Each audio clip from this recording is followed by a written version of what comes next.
Good to see you, Scott. How's it going today, Kyle? You said this is the first time you've seen me dressed up.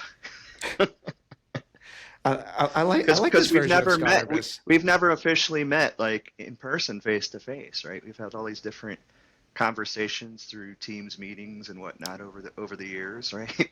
And personal phone calls to each other every once in a while, right? So, That's right. I had the same relationship start with Valari and Don, and the first time I met them at a conference, I didn't know how else to express my gratitude other than just give them a big old hug. So right, that's right, probably what's going to excellent. happen when I meet you in person for the Yeah, time. sure, yeah. I think I remember the first time you called me. Um, we had just launched the intermediate level open roads accreditation, the road modeling designer accreditation at that time. And I think you did just ping me out of the blue and like, hey, can I talk to you about this? And you were just like, this was the best thing that Bentley has ever done. And you were just like truly like sincere and just like excited about it. I was like, wow. I was like, I could not believe that someone really enjoyed something I put together so much. And I was like, it's awesome. Here we are several years later having this conversation about Premier Scholar and AI and all the cool technology that Bentley's putting out these days. So yeah, I think that was my first time ever speaking with you. And then you went through the Premier Scholar program, and then we got to know each other a little bit better.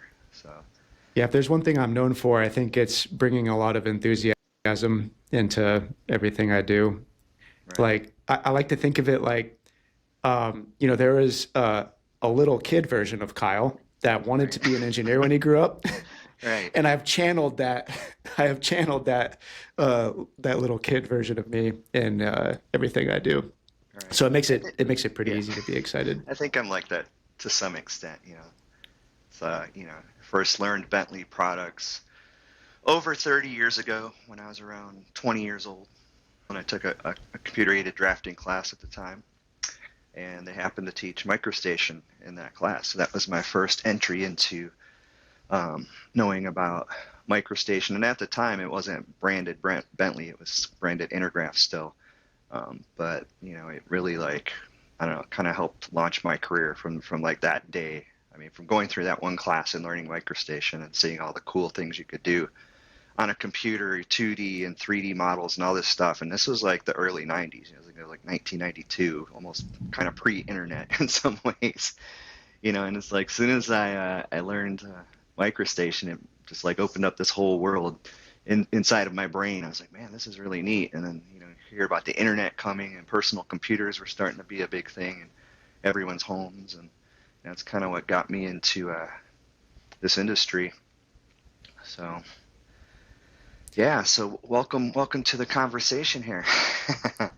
Isn't it just so fascinating too? Like I feel like that period of time that you're talking about, as personal computers were really becoming a thing and people really started to experience CAD software for the first time, there is this, and I didn't get in quite that early on the ground floor of CAD tools, but I imagine there was just this palpable excitement about the future that you had all this technology all of a sudden that had never really existed before, or maybe you thought like you'd see things in movies or hear about things in other industries and you think, oh, that's just high tech stuff for Right. special people in another industry. But like that period of time you're describing, kind of like late 80s, early 90s, this became mainstream where just literally everyone could have a Yeah. computer, their own personal computer, not some shared computer, No. and be able to basically design anything that, you know, they could come up with, anything they could imagine. And I bet that was just so exciting, It, just the it feeling of it. was for me because at that time I had taken some drafting classes too in college, so I wasn't really introduced yet to the computer aspect of it. It was like, okay, draw it all on paper, with pencil and erasers and the whole bit, and rulers and all these kinds of things, right? And then you get introduced to CAD and you're like, oh yeah, all that stuff you guys learn how to do by hand, check this out. We can do it on a computer now much quicker. So, and then to see the 3D part of it was just like, whoa, you can make like 3D buildings and roads and all this cool stuff. It's like, man, it got me really excited being, that time I was, like I said, I think I was 20 years old at that time. Um, I hadn't really set my career path yet. I wasn't in engineering school. I was just kind of going through general basic classes in college. But man, as soon as I learned about, CAD and drafting and all that kind of stuff, it really kind of set my career in motion and my path, forward in life, I think, because from then on, fast forward a couple years later, I was selling computers, part time as I was going to school. I was selling computers on the side at an electronics store. Like I said, the internet was starting to become a big thing. Personal computers were starting to become a big thing. I was selling computers, so I was learning a lot about the technology at the time. And one of the computers I sold to one of the customers, the individual owned a civil engineering company, and I would always ask the customers, like, hey, what are you going to use this computer for? Just to kind of get an idea of why they were buying the computer, right? So this particular gentleman owned a civil engineering company. He's buying a couple computers. He wasn't just buying one. He's buying a couple. I'm like, well, what are you going to do with these? You're buying a couple. He's like, well, I own a civil engineering company. We do a lot of CAD drafting and blah, blah, blah. And I was like, oh, what CAD program do you use? He's like, oh, we use MicroStation, AutoCAD, blah, blah, blah. And I was like, oh, I know MicroStation. And then he paused for a second. He's like, wait, what? You know MicroStation? I'm like, yeah, I learned it in college. He's like, I want to talk to you. Gave me his business card. And fast forward a couple weeks, next thing you know, I'm working for him part-time. So that's how I got So my foot in awesome. the door to learn about civil engineering. I didn't know anything about roads and bridges or any of that at the time. But once I got that job working for him and was doing some CAD drafting and things like that with MicroStation, that kind of pretty much set my career path at that point, because I said, oh, maybe this is something I want to do. So went off and got my engineering degree several years later, and I worked for a few design firms, H&TB, Parsons. Now I'm here at Bentley. So it's kind of interesting that it all started because I learned MicroStation way back in 1992, and now I work for basically the company that created it. Yeah, it's a fantastic origin story. I kind of grew up in the generation uh, with like the SimCity video games, and I remember those. like when I was a kid, like it was like anything that I could build something with was what I was into. So when I was really little, I loved Legos and anything like that where you're kind of constructing something. But especially when video games came out, those were the types of video games I really was attracted to. And I'll never forget this. Like I was kind of thinking about where did I get interested in CAD software?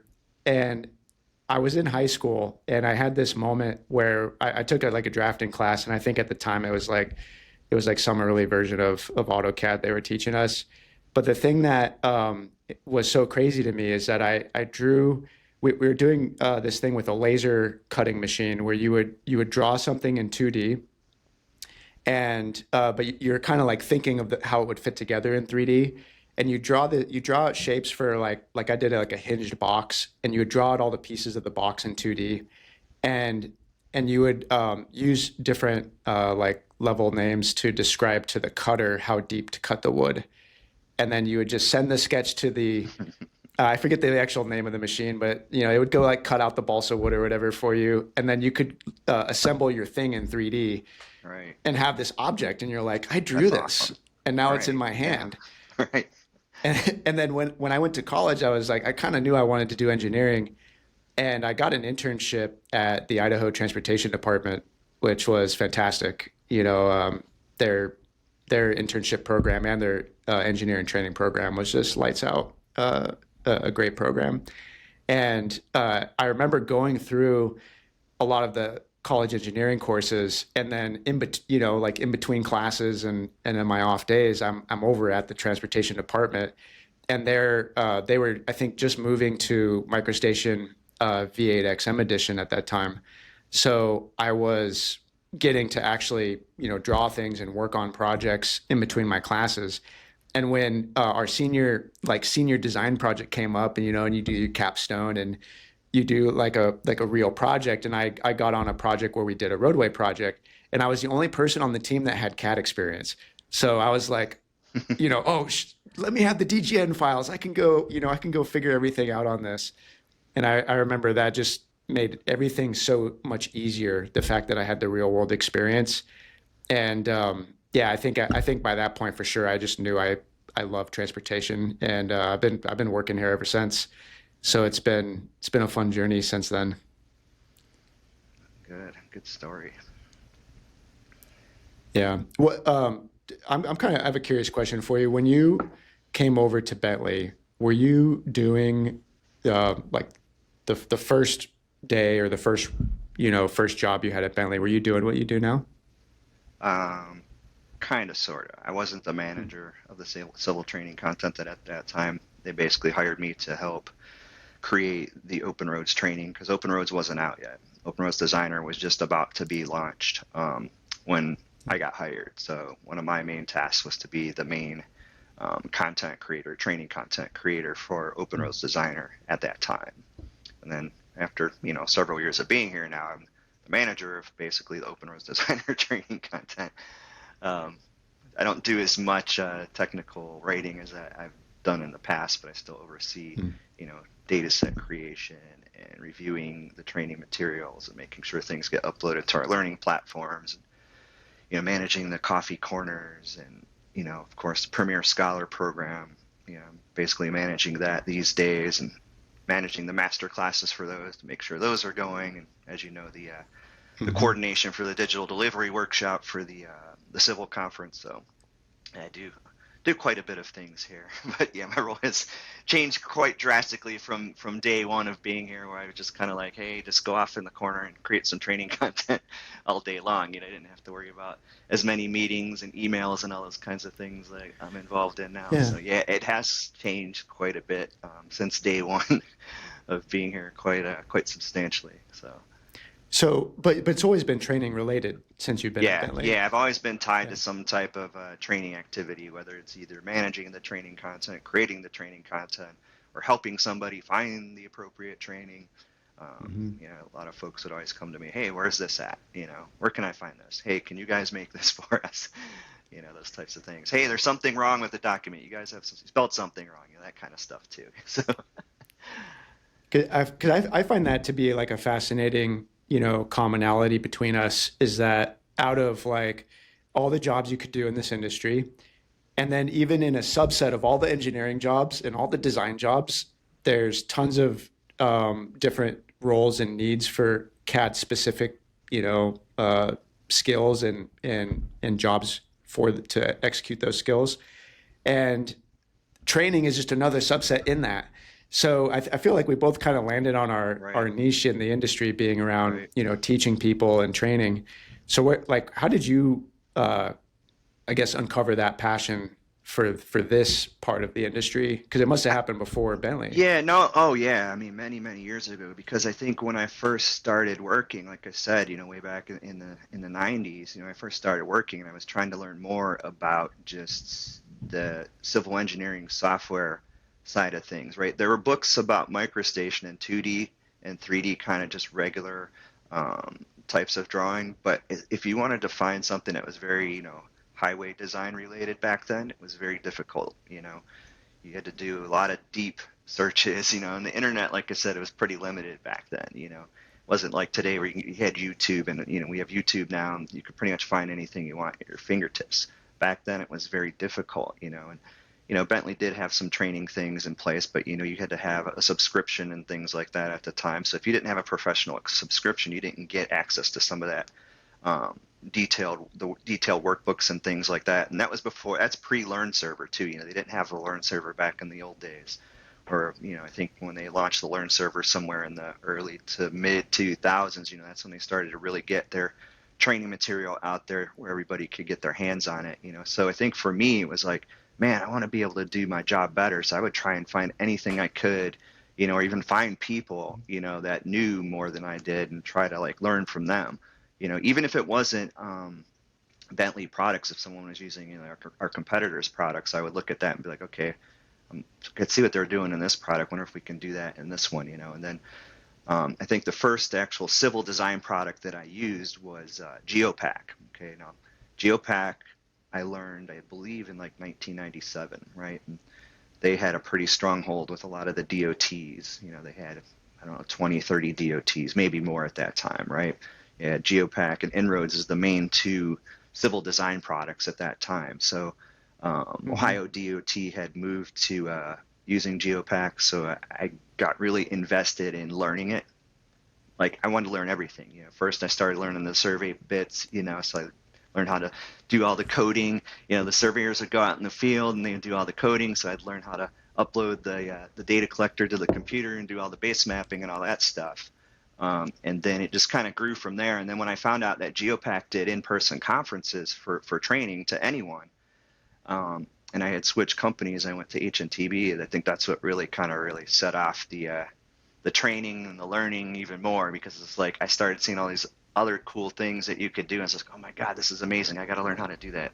You know, and then I'd start sharing it with people, you know, in the office, and they're like, man, you really know this stuff. And I'm just like, well, I just spend the time, you know. It's just like, it's not always about what you learned in school, right? Engineering theory and things. It's about practical application and getting your hands on it, you know, and making it work from a technology standpoint. So I've always embraced that. I think, I mean, like I said, I think the first GEOPAK in-person conference I went to was in 2000.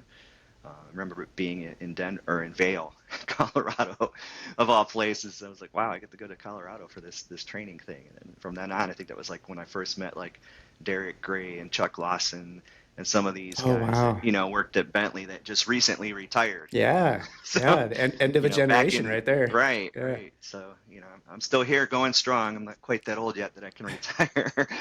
But, you know, I think that was what really kind of set it in motion as far as like the training and learning ever since, you know, when I first learned GEOPAK, and then I just continuously just wanted to learn more and more and more so I could just, you know, produce more efficiently for whatever company I was working with. And I always try to share with others, you know, because like other engineers in the office, they weren't as interested in the computer aspect. You know, they're just more concerned with, you know, their design, but you know, Right. they weren't really as proficient with the computer, I would say, as myself at that time. So I was just always encouraging people, just always trying to get people involved in, you know, hey, if you do this, you can do it a lot faster, you know, and better. So, and then I think I had met Don around that time, met Don Lee, I think around in 2000. So I've known him for pretty much most of my career. And we've never worked together directly until you know, I joined Bentley in 2017. So, but our paths were kind of similar in some ways. But it's interesting to see, you know, kind of look back and you think about all these things and just technology and how things have changed over the years. But one thing remains the same. You know, we talk about 3D models and digital delivery. It's like I feel like I've been doing that for most of my career. You know, even though, you know, we have better technologies now with iTwin and things like that. I feel Right. like we've Right. always been talking about creating 3D models and delivering them to a contractor, you know, It's always been the or dream. Yes. right, For, at least 30 years, maybe right. longer, probably longer. And now with, you know, AI in the mix and everything, you know, it's just even more advanced than it's ever been. Man, that's so interesting that you said part of your start came from, like selling computers at an electronics store. Hmm. So I kind of discovered my love for training, and actually that maybe my strongest strength as an engineer um, was in training. And I really discovered that, maybe trying to think of what year, like maybe around like 2020 or 2021.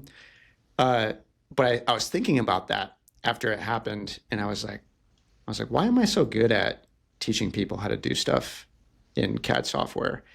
And I thought back, and I also had a job at an electronics store, um, and it was just a general electronics store.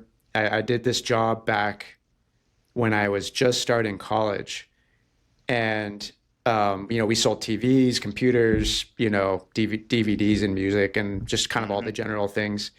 And I realized at the time that I had this real specialty when kind of like a middle-aged dad would come in on a Sunday morning with some time to kill, and they would just ask me these most general questions, like, this was like very early 2000s. So, you think like plasma TVs were starting to come out, and right. LCD TVs, and there was like multiple formats you could get movies in. There's still some VHS, there's some DVD, there was like this new thing called Blu-ray coming out. And so I just get these confused, I assume they were all dads. I don't know if they were, but I assume that there are all these kind of confused dads coming in, trying to figure out like what the heck's going on with all this technology. And when people would just come in and be like, explain what's a plasma TV to me. And I would just be like, how much time do you got?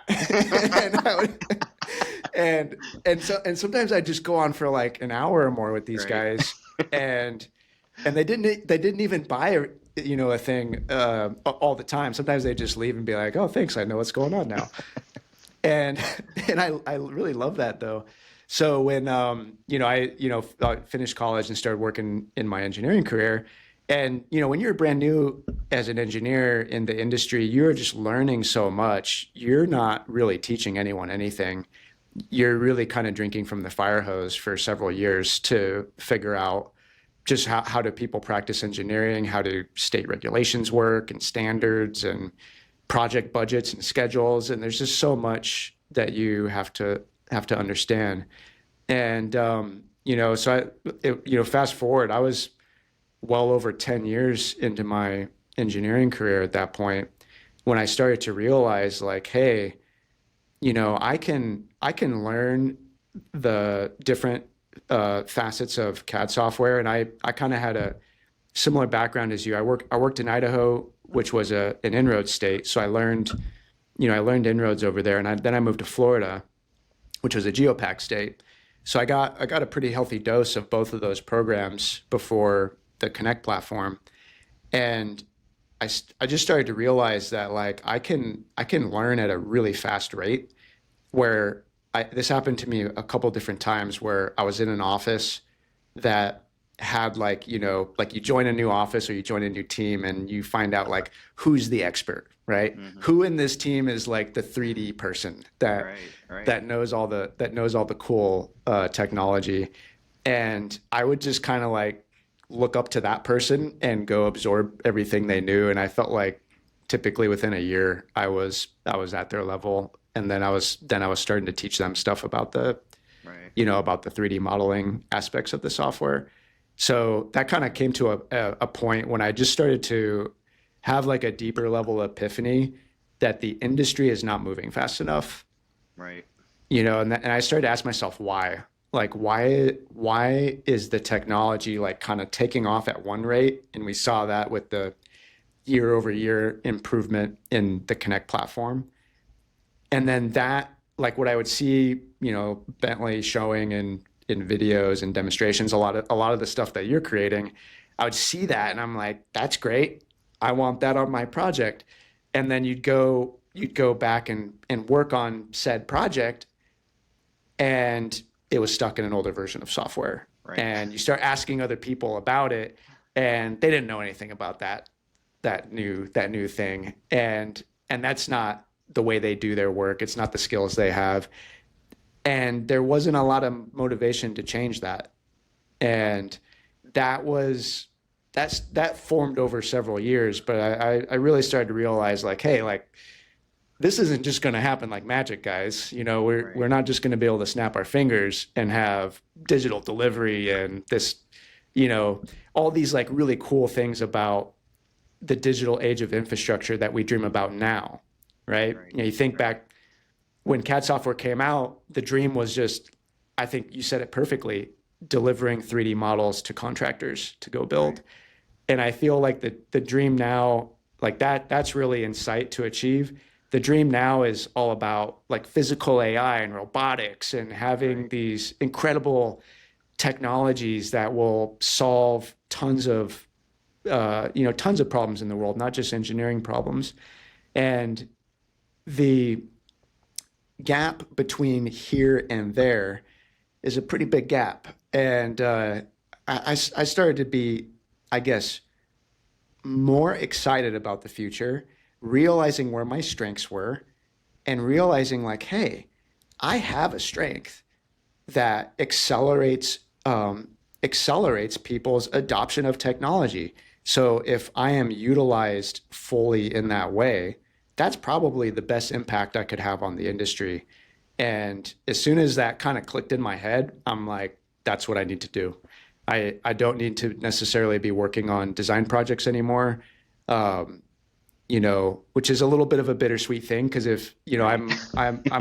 I got a PE, I'm a Right. licensed engineer, and So am you I. kind of spend a lot of your life, Right. going to achieve that goal. Right. And Right. but I realized the best thing I could do for this industry is help them go digital. That's what my purpose is. I'm like at the right time and the right place in the history of our infrastructure Right. industry to make a dent in this thing. And Right. my current work at VHB has been really a dream come true because I am living that purpose to fulfillment. So yeah, it's a great time that we have over here. Keep flying the digital flag. That's right. I recently got I don't know if I'm really going to embody this or not, but I was recently told by a friend that that I was the closest thing that they um, could think of to a digital delivery evangelist, and I was like, well, yes, Yeah, I. I would say that. Yeah. I always tell people that I'm like, yeah, because like Kyle's like a really like big evangelist for Bentley products and just anything that has to do with advancing the industry overall. He's definitely one of the top evangelists in our industry for sure. I Um, appreciate that. I mean, it's you're sincere about it. This isn't an act that you're putting on here. I mean, you're very passionate about this. Some people may see this conversation and think, oh, this is all scripted. No, there's nothing written down. I don't have a piece of paper in front of me. yeah, I don't think no Kyle notes. does either. Yeah. Yeah, I don't have notes or anything. So yeah, and the reason why I'm able to say that confidently is that kind of to what I was mentioning in the beginning. I'm driven by like the little kid version of passion inside me, that Right. wanted to grow up and make a difference in the world. So I think I actually spoke about this at Bentley Illuminate recently in Atlanta, that when the idea, and you could apply this to anything, not just engineering, but when the idea of a thing matches the reality of that thing, that unlocks, I think maximum joy and happiness in a person. So you think like you could apply that to baking or engineering or being a police officer, any role in society. If you grow up dreaming about becoming something, and then you actually become it, and that reality matches the version of the dream that inspired you for so many years, that's the most you could ever hope for. And Right. for me, I found that through kind of specializing in training and the CAD software side of engineering. That's where that became true for me. So, I have some curious questions for you about AI. Obviously, that's Yeah. one of the things we've been wanting to talk about recently.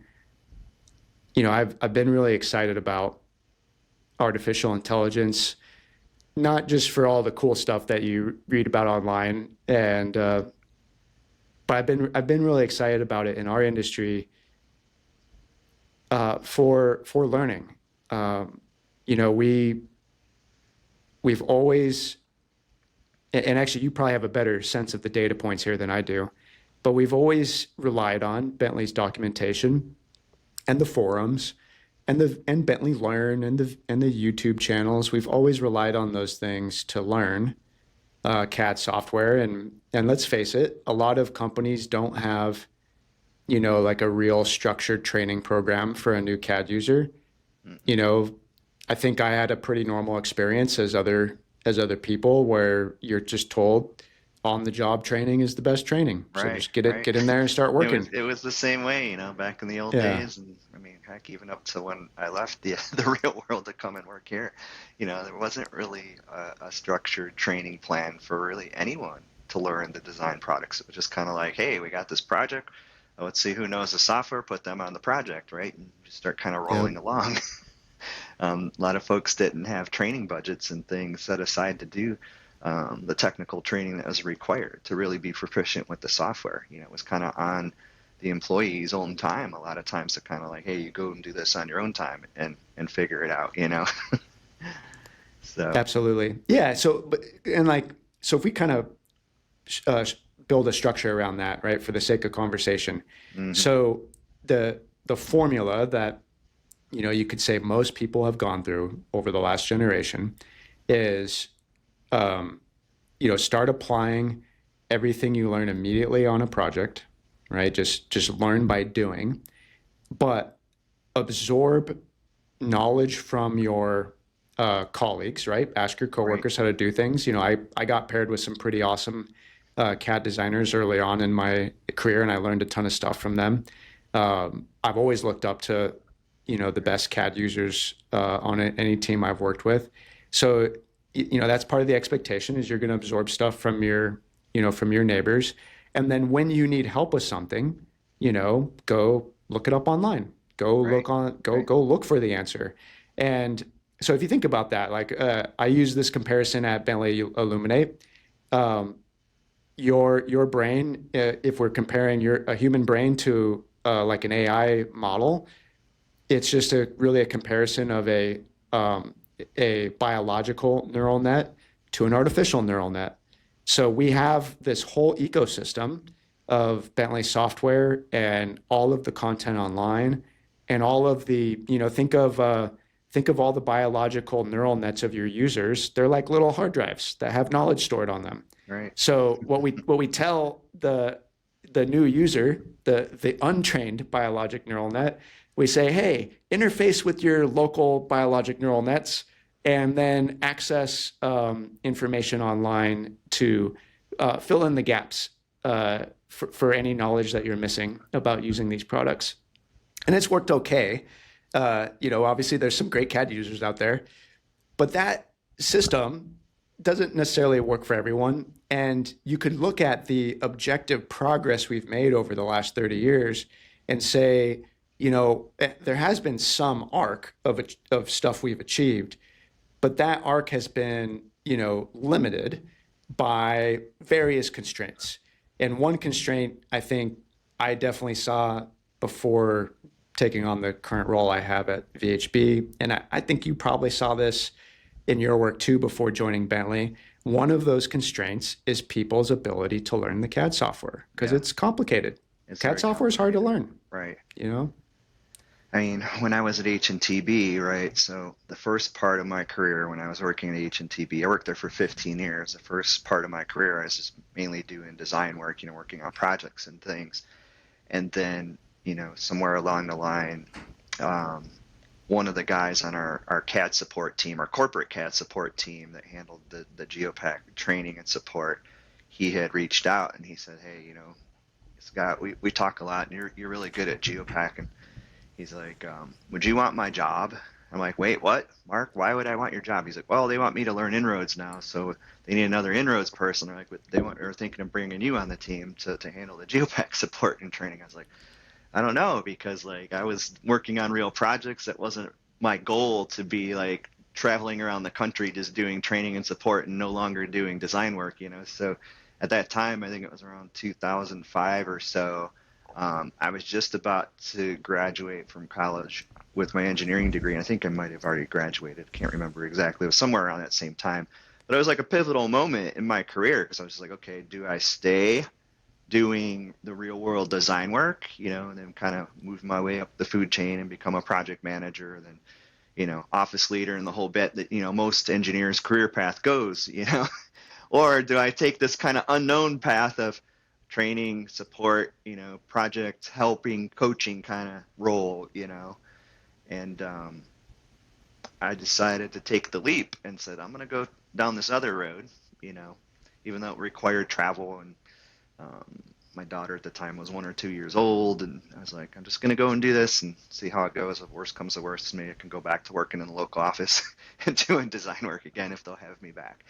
But I picked that that particular job, and I did that for several years at HNTB, traveling around the country just doing the training. And it's like you said, what I found out right away was, man, it was very complicated for folks to learn the design products, because it wasn't being taught in school anywhere. They weren't getting any of it, coming out of college anywhere. They would just get hired as an engineer one, right, in the local office, and it was like, okay, here's our project, guys, and their first task would probably be doing red lines and markups, right? Because it was very rudimentary, very basic kind of CAD skills that you could learn, just changing text and dimensioning, just doing some very simple drafting things. But then, as the design software advanced, that did require more training, So then, like at least at HNTB, we did have a dedicated training team, which I was part of, So we would all travel around the country and do training for various local offices that were interested in bringing us in, and I also got to see some of the largest projects too, I've ever seen doing in that role too, because at the time we were working on a very large design build project in LA, I-405. It was a widening project with Kiewit Construction, and it was design build, and just the size of that thing and the complexity was just enormous. But man, that was so cool too, to like go out there and see all the stuff that those guys were designing and modeling in 3D. And they were using InRoads at the time, OpenRoads wasn't out yet. They weren't using GEOPAK. They were doing all, corridor modeling and templates and all that stuff with InRoads, and, delivering models to the contractor. And then, the contractor was doing machine control out in the field. Now this is back in like 2010, right? This is, a long time ago, So it's like we talk about digital delivery today. It's like I was actually doing digital delivery back in 2010. We were. So, it's actually been around for many, many more years than what some people may think. Yeah, and you ask yourself, why is it so rare though? Because you're right. You can go back and find these one-off projects. Right. Maybe not one-off, but like relatively rare projects that had the right conditions, of opportunity and skilled users and available technology. And I think probably everyone at that time thought it would be mainstream by now, and it's still not quite there. I thought it would be. I mean, we were doing all this stuff back in late 2000s. Like I said, 2010. We were doing all that stuff. And I was just like, why is it taking so long for people to adopt this workflow? It's like, and I always scratched my head. It's like, okay, that is what it is. Yeah. I thought of something like so crazy as you were mentioning that, if you go back to like the kind of origins of civil engineering, it was all based on in reality. Engineers were out in the field. They were surveying, right? They were building. They were working with builders directly. There was no real distinction, right? The engineer was just the person on the project that was kind of calculating things out. And we built some amazing infrastructure. Like humans built some amazing infrastructure without ever using computers. Right. And it is amazing when you think about it. The whole interstate system in the U.S., right? I mean, the origins of that was not built, with a computer. That's or designed right. with a computer in any way, right? That's right. Yeah. So it's crazy to think about that. Obviously the capabilities of humans is just so impressive without computers, and you look at the state of the industry now, and there does seem to be this. And I don't want to speak for all engineers everywhere, but there is a great potential for you to perform a role in engineering where you are totally disconnected from that reality, where you're just in an office every day and all the data you consume is all digital. It's all just CAD data. And you sometimes never even go out and see the site where the project's being built. So that seems like it is there's probably a negative effect there on the workforce where they're too disconnected from the reality of the work they're trying to do. And I think that may contribute in ways that we don't fully comprehend with the software itself. Like why are there so many different ways to do a workflow in, OpenRoads Designer, why are there so many different ways to break things in OpenRoads Designer? Maybe a more common question that some users may have is like, why? How come every time I try something new, I break it? Right. And this is actually something I think AI is going to be fantastic at. Right. Is that as we start to, I really think this is going to play out even just with the short-term cases like we've seen with our Bentley Copilot, where we're just learning CAD software with the AI, and kind of to use that neural net example, we're starting to offload some of the short-term and long-term knowledge that your biologic neural net needs to store and recall often, is now able to be offloaded into an artificial neural net. And this is really easy to make a comparison of when you think of smartphones. With a smartphone, before a smartphone, all of us had to have basically all the phone numbers memorized in our head. I mean, even before pre-smartphone, you think mobile phones even help solve this. But no one remembers phone numbers anymore, right? No. That skill is completely offloaded to hardware, to hardware and software. I agree. You like, if I want to call you, I don't know what your phone number is. Can I just say call Scott? I don't either. Right. Like, hey Siri, call Kyle. Right. Exactly. And so this is we've seen this happen in other areas of society. Oh, is it going to call me now? So I just said that, and my phone's next to me, and it says, "Oh, I'm getting ready to call Kyle." Like, no. I know. It heard that. It heard that. That's funny. That's great. And so we're watching AI do this same type of offloading right now with knowledge about CAD software. I don't have to remember all these configuration variables anymore. I don't have to remember what specific settings I need to set up to use my graphic filter, tool to generate a terrain, or you could just think a host of like different scaling and printing issues that we typically run into when we're trying to put plans together. A lot of that knowledge, you just don't have to memorize it anymore. If you forget, because maybe it's been a couple months since you've done a task, you just ask your Copilot and it knows. Right. You just build a nice Copilot agent, feed it enough information so it can learn the appropriate information. Some people argue and say, well, why don't I just ask Google, right? Why don't I just go to Google? Well, Google may not have that detailed information that you need about our products, right? Sometimes it's just not out there in the general space, right? So you create these custom agents and you can upload whatever you want to it, and then your users can ask it questions, right? I joke a lot about creating a virtual Chuck Lawson, right? Chuck Lawson, he was our workspace experts here at Bentley, right? I want a virtual Chuck. Right. Can I get that? So Chuck announced earlier this year that he was going to retire, and he had a lot of workspace documents and just a lot of resources and stuff that he would use when he was troubleshooting workspaces and just helping set up workspaces and all these kinds of things, right? He's probably the most knowledgeable person inside of Bentley with the workspace, right? And I joked around with him and Sonia, his manager. I said, well, when Chuck retires, we can make him live on. I was like, we can create a virtual Chuck. We just need some of his videos and documentation, and we can create a Chuck Lawson virtual AI agent.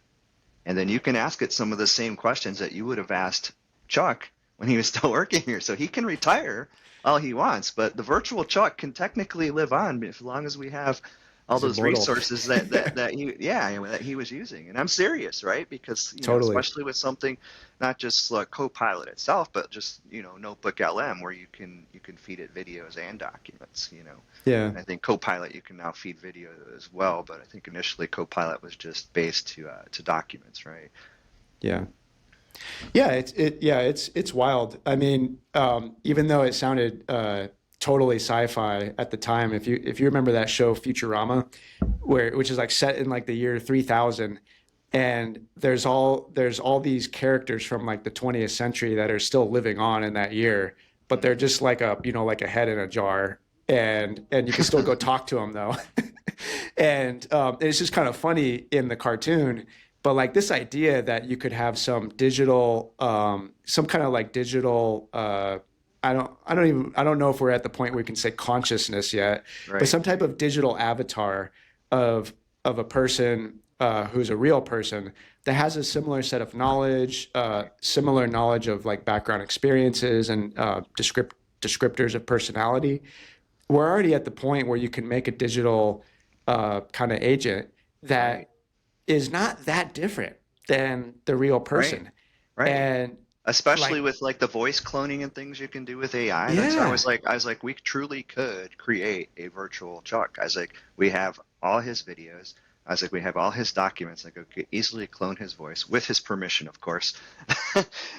And you know, just the technology of the AI would just be mind blowing to do something like that. 'Cause like, oh, go ask the virtual Chuck, you know, how this configuration variable, why it's not working, blah, blah, blah. And I bet you it would scan his documents or his videos and come up with an answer within probably quicker than you could send him a message in Teams. well, that's a side quest we should go down. Maybe for the Civil User Conference, we should go immortalize Chuck Lawson and make Right. a dedicated AI agent for. Uh, Yeah. Great. that'll be his ultimate So legacy. speaking of the Civil User Conference, let's talk about that just real quick here. So, you know, this is the first time that first time that we were going to go back to an in-person Civil User Conference since Hmm. 2018, and you know, I know you're going to be there. You know, you and I are actually going to present on some AI and training stuff, and you're also helping out in the digital delivery workshop. What do you think are some of the benefits about coming to this particular conference? Like, why do you want to attend? Why should people want to come to this event? Yeah, no, it's great to talk about it. You know, and I think it was like 2018, right? Was the last time Bentley did a in-person civil user conference. Yeah, it's And I Palm had not Springs. yeah, I had never attended one before, so this will actually be my first in-person civil user conference. But you think about like I like to try to break things down to the smallest level I can imagine. And when I think about a bunch of people getting together at a conference to discuss some topic or share knowledge on a topic, I could say like the most granular version of that is just spending time with you know, like with a coworker. And I could tell you without a doubt, even though I love the Bentley Copilot that we've made at VHB, and you know, just as like we're conversing right now through a digital platform, even though I do love all this technology, I don't think anything has replaced the value of an in-person one-to-one interaction. And VHB saw this when we did our model-based design training at the company, and we did it in person, and we brought people around together. And I saw the value of spending time with people in person, opening up you know, all the various Bentley design applications, opening up iModels and infrastructure cloud, really like talking through how to attribute models and how the data gets connected and how it all flows together. You're able to just achieve a level of uh, not just a level of learning, but you're able to unlock a level of excitement in people that I just don't think is possible virtually. So if I could say in the last 3 years at my company, and you know, to replace me with any other person kind of doing the job I do at their engineering firms, if the best possible interaction you're going to have with your peers is through in-person conversation and knowledge sharing about the infrastructure technology we all use, then the Bentley Civil User Conference is this at scale, right? This is a chance where you can come with hundreds of other people and not just like random people, like the best Right, people, right. hundreds of them from all over the country, maybe even outside the country. I don't know Yeah, no, we who's actually all do listening. have quite a few coming from the other side of the world. So Yeah. it's nice to So see that they're willing to travel to the U.S. to come and interact with us in person. yeah, this is like all optimal, like optimized at scale knowledge transfer in the most desirable transfer conditions, which is in person, Right. with the largest group of people that you have assembled in quite some time. Right. So if I was someone who was just getting started with Bentley products, or I was even just curious about them, I would see the Civil User Conference as like the ultimate place to come learn what the future is going to look like and get inspired by a bunch of super enthusiastic people like me. Right. And you will be there, and you and I will be talking about AI and training in one of the sessions. And you're That's helping with right. the digital delivery workshop. I think you're doing another presentation for us. And we have some other premier scholars that will be there, some other users that will be presenting on various topics. So Yeah. yeah, I think Yeah, I we have did. we have something for everybody. Heck yeah. Yeah, I think it's going to be great. I'm very much looking forward to it. The I mean, there's a good amount of content about different building design products. I know you guys always do like the what's new, the whole agenda's out, but you guys always do like the what's new sessions on, open roads and open bridge and lots of different workflow presentations. I know one really popular one I did virtually last year was not even about, like specific tools or something in the software. It was about like bridging the organization gap and like the change management side of going digital. And I really just shared the story of what I've been doing at VHB, but that one resonated Oh a yeah. lot. I I, still get messages from people on LinkedIn, Yeah, asking I remember about. when you did it for the virtual conference last Mhm. year. I had told a couple of my friends, I'm like, "Hey, did you see this thing that Kyle did? See what they're doing at VHB?" And he's like, "No, I didn't see that." Then I sent him a link. He's like, "Wow." He's like, That's amazing." He's like, "I want to talk to him." I was like, "Yeah, Yeah, here's well, his here's your contact." chance. Yeah. Yeah. I was like, "Here you go. Now you can meet him in person. He'll be live in person in Denver in September. So come meet both of us." Absolutely. Yeah, and we're gonna do that talk again. And the world is a different place just in one Right. year. And And that's I mostly think, because of AI. like after seeing that when you did that original presentation last year, that's when the light bulb went off in my mind. I'm like, oh, we should really open this up and do this as like more of a Premier Scholar masterclass, because we do these Premier Scholar masterclasses a few times a year just for the Premier Scholars. And Yeah. when we did that, I mean, you saw how much chatter and just so much interest, like man, like we did it for just the master class, and I think the next month we opened it up and did it as a coffee corner. But man, when we did that as the master Yeah. class, it was just like, man, everybody was all in on that thing. Everybody wanted to get Copilot Studio installed. There's so much chatter going back and forth in that Teams chat for several months, and I think even still, every once in a while, someone's like, "Hey," So I mean, I think we I know really that like chat's still kicking right. No, it still is. several I months mean, I think later. we really like moved the needle with that simple little 1 hour and whatever it was. I think it turned out to be an hour and a half Yeah. total, right? The little training session, and then I started making some Bentley co-pilots here internally through Teams and showing people how to do it. And I was like, it's really not that hard, guys. It's like start leveraging the Yeah. technology and using it. Work smarter, not harder. Yeah. Yeah. And I think like that, the way that we're able to use AI agents right now for Bentley products is really good.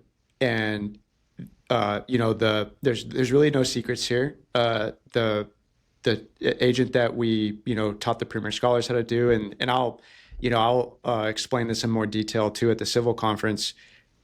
It's really just a prompt and a few public websites. Right. So I mean, how amazing is that? And kudos to all the years of Bentley teams documenting your products and building out Bentley communities and just putting the content out there on public websites. This is what makes these AI agents so valuable. So I think this now that AI is here and we see how it's working, this to me is an incredible advantage that Bentley has with you know customers learning your products. You have this incredible ability to channel these AI agents in a really useful way for users to learn all kinds of things. And I would double down on all that.